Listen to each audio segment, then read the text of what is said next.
Sekarang gue mau ngomongin salah satu film Marvel terbaru, tapi yang dibikin sama Sony ya. Tapi bukan Spider-Man cuy. Ini adalah Morbius, salah satu antihero ya, villainnya Spider-Man kalau nggak salah ya. Morbius ini dibintangi oleh Jared Leto. Terus di sini ada Matt Smith juga. Kalau kalian suka nonton Doctor Who, familiar dengan Matt Smith ya. Dan kalau boleh gue bilang, Matt Smith mungkin satu-satunya yang mencuri perhatian sih. Origin Michael Morbius, seorang ahli biokemis kalau nggak salah ya. Dia ini pinter tapi punya penyakit langka gitulah. Sampai akhirnya dia menemukan obatnya, yaitu dengan cara menggabungkan darah kelelawar vampir dengan darah manusia. Gua ngerasa film ini tuh kayaknya lebih cocok ada di tahun 2000-an awal gitu ya.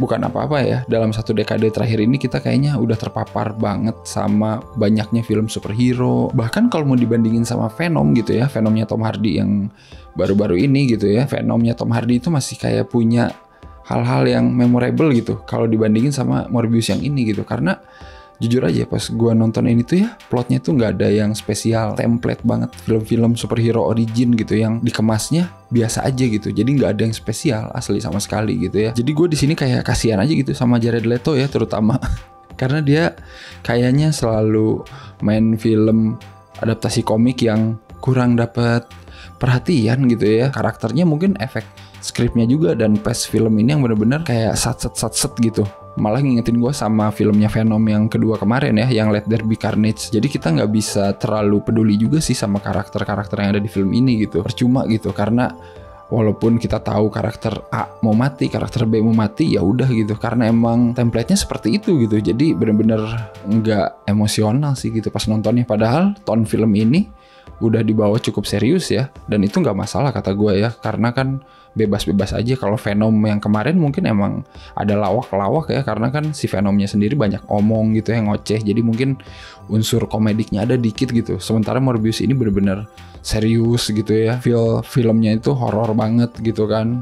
Vampir lah, masa nggak horor, masa bercanda gitu, dan itu nggak masalah sebenarnya. Cuman sayangnya ya itu dia, udah tau lah ceritanya ini bakal kayak gimana, arahnya kemana gitu ya, karakternya bakal ngapain gitu. Jadi bener-bener sangat predictable, tapi bukan berarti predictable itu jelek ya. Ini tuh udah predictable, kemasannya biasa aja gitu ya. Visual efeknya pun nggak ada yang baru gitu, kayak dia bergerak dengan cepet gitu. Terus tiba-tiba ada slow mo dikit gitu. Itu tuh kayak hal-hal yang udah kita lihat di banyak film superhero atau banyak film sejenis gitu yang kayak gini gitu. Jadi dari tampilan visual pun nggak ada yang baru gitu. Jadi gue ngerasa kayak apalagi yang pengen ditonjolin gitu. Acting Jared Leto juga sebenarnya kata gue tadi dia cukup aja di sini gitu. Dia nggak kayak metode acting dia biasanya di film-film sebelumnya gitu ya. Bahkan pas udah nonton ini gue ngerasa kayaknya Jared Leto emang lebih memorable jadi Joker dah di film-film DC gitu ya.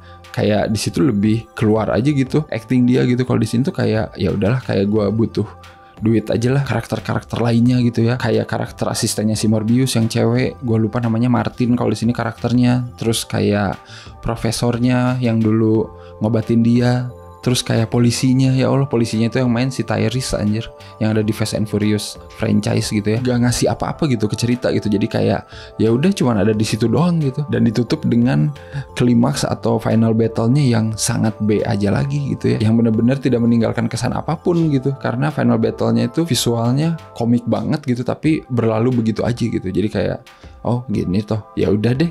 Ya karena kita juga tahu gitu ya, nggak ada hambatan yang berarti gitu buat karakter utamanya gitu. Jadi kayak ya udahlah. Dan lebih parahnya lagi ditutup dengan closing credit scene. Ini after credit scene ada 2 ya di film ini.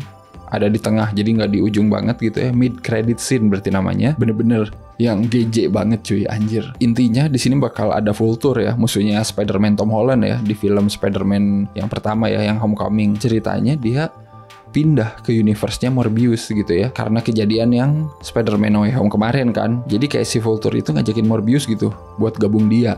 Yang kita tahu kan itu teasing sebenarnya ya buat Sinister Six gitu. Dan untuk melawan Spider-Man lah jelas ya, tapi Morbius tahu apa soal Spider-Man gitu. Jadi Morbius tahu Spider-Man atau enggak sih gitu. Gak kelihatan dari ekspresi mukanya gitu. Dan kalau dia tahu juga apa urusannya gitu kan. Kita nggak pernah tahu karena originnya ya udah gini doang gitu kan. Setelah nonton ini gue nggak berharap terlalu banyak ya sama kelanjutan universe-nya Spider-Man di Sony gitu ya. Mau dibikin kayak gimana terserah lah ya. Tapi harus ada sesuatu yang mungkin Sony bisa bikin film superhero atau antihero atau apapun itu gitu yang lebih fresh dan lebih menyegarkan. Originnya Iron Man pun itu masih ngasih sesuatu yang baru gitu, yang bener-bener bikin kita care gitu sama karakter Tony Stark gitu sebagai Iron Man yang tersiksa. Kalau di sini tuh nggak ada gitu, kayak nggak ada waktu yang cukup aja gitu buat ngegali lagi hubungan Morbius dengan orang-orang di sekitarnya, terutama dengan si Lucian atau Milo gitu ya yang diperanin Matt Smith, biar nanti tuh ketika mereka clash gitu, ketika mereka berlawanan, gue jadi peduli gitu sama rooting sama salah satu. Kalau ini sih enggak. Kalau pengen yang baru tuh ya kayak The Batman gitu ya contohnya. Bukan berarti gue ngadu-ngaduin DC sama Marvel ya, tapi The Batman kemarin itu contoh yang paling bagus karena kita tahu Batman itu udah dibuat berulang-ulang